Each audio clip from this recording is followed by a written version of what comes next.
Welcome to the RC Adventure Channel, everybody. I'm coming at you from Otter Lake today, which has finally thawed out, and we've got a perfect breeze today, so it'll be good for some RC sailing. There's fish in the water. We're going to do a little bit of fishing. Somebody over here has brought his power boat along, haven't you, Brian? Yeah, and I brought my iPhone so I can record. Yeah, and Nathan here with his old iPhone 5. You're going to record stuff. We're going to run your boat around. You excited? Yes. You excited? It's going to be fun? Yes, he says, and a big smile. So, what do you say? Let's get going. Yeah.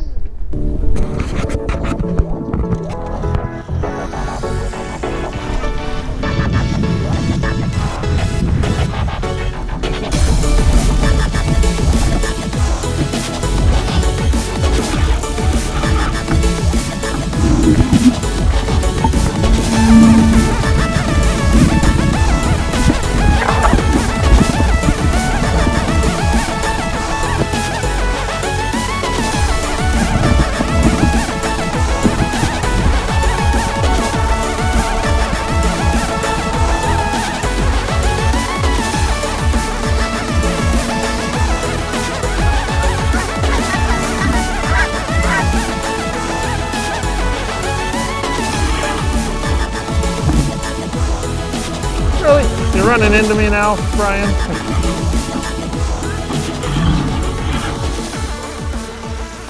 The two small boats are the Sprint Jet 9-inch by ProBoat. It's a two-cell LiPo jet boat designed primarily for pools and small lakes, but they run equally well on any calm body water, of course.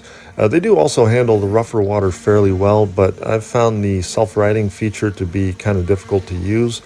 Also, they're not super powerful, so anything faster than a slow-moving stream might be a little too much for it. Where they really excel, though, is in the hands of an inebriated adult looking to show off an RC toy at the pool without risking hurting somebody, or in the hands of a kid who maybe doesn't have the coordination or the reflexes yet for the bigger, faster boats. As a matter of fact, my son Brian was just under 5 years old when we gave him his Sprint Jet, and he's been running it around by himself just fine ever since. Another thing that's kind of fun too is they're so small, you can toss these in a backpack with a bunch of extra batteries and the controller and all, and easily take it on a day hike up to your favorite mountain lake. Oh, really, Brian? You're trying to hitch a ride on me? You get up on my deck there? You almost did it. You almost went over.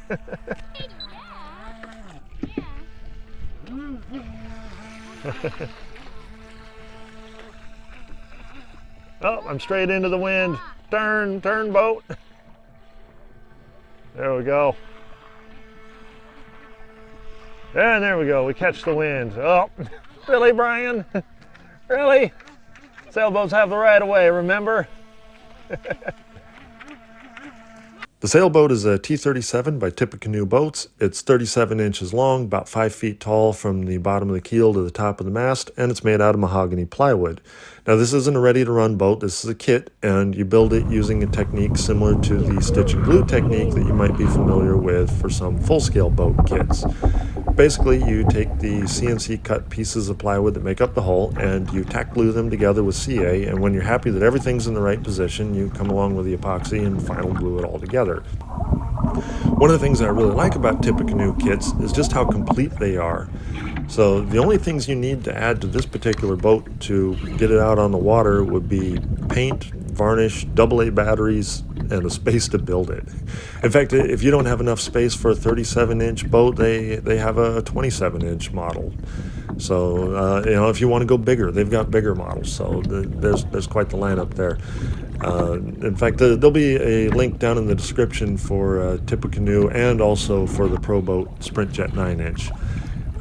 If you've never built a boat kit before, like me, when I built my first T37, I had never built one. So I highly recommend this as your first kit because they are so easy to build. And in fact, since building my first one, I've built another one. Apparently that's a pretty common thing. Most people don't stop at one because these are so much fun to build.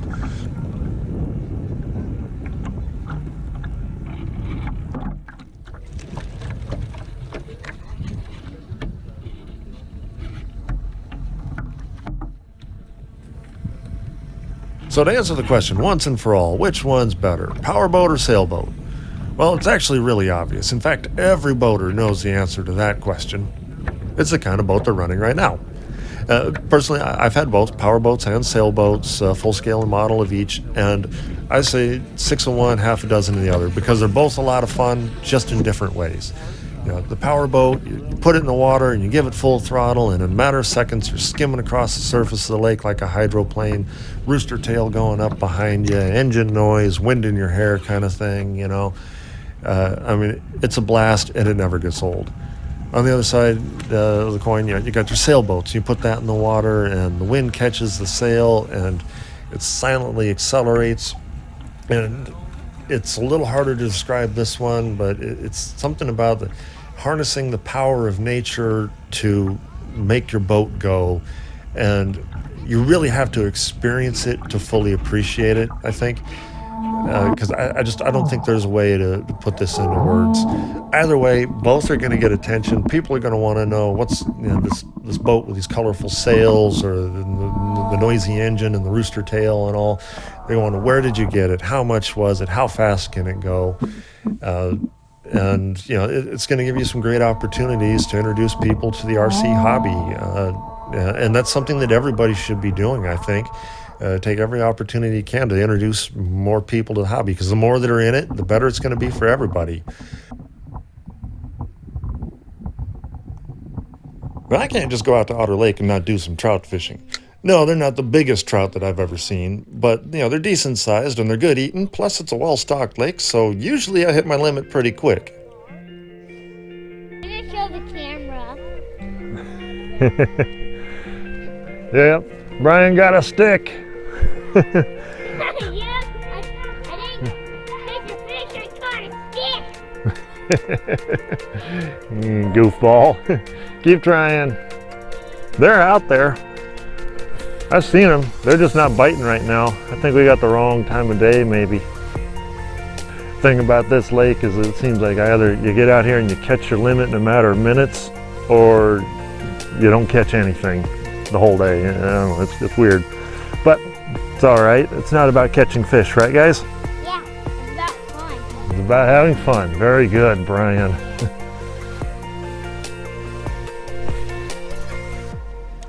Oh, there we go. Yeah, you got something. It's a little bitty guy. There we go. We got a fish. Can't say we didn't catch anything. Oh well, better luck next time. Hey, at least we still got some batteries for the boats to go run down, so back out on the water.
All right, well, what do you guys think? Was that a fun day? Yes. Fun? Yeah, we got a lot of dead batteries, but did we get any fish? No. Yeah, kind of. Yeah. Kind of. One small fish. Yeah, we caught one little one that we had to let go, but that's Yeah. okay. Next time we'll catch more fish. But hey, in the meantime, we had fun running the boats around and running the sailboat around. So it's the beginning of the year. The lake just thawed out. So there'll be next time, maybe next weekend or one after that. Yeah. In the meantime, though, it's still kind of chilly. The clouds rolled in on us and the breeze picked up a little bit. So I think you're cold. I feel you starting to shiver, huh? And you're the only one with a jacket on. How are you cold, huh? I have Well, shorts. I guess we better get going. But hey, if you guys like that one, go ahead, hit that thumbs up button if you want to see more like this. That's what the subscribe button will do, and the bell icon will let you know when the next one's ready. And what we always say, Not having fun till you break something. not having fun till you break something. All right, let's get going. Yeah.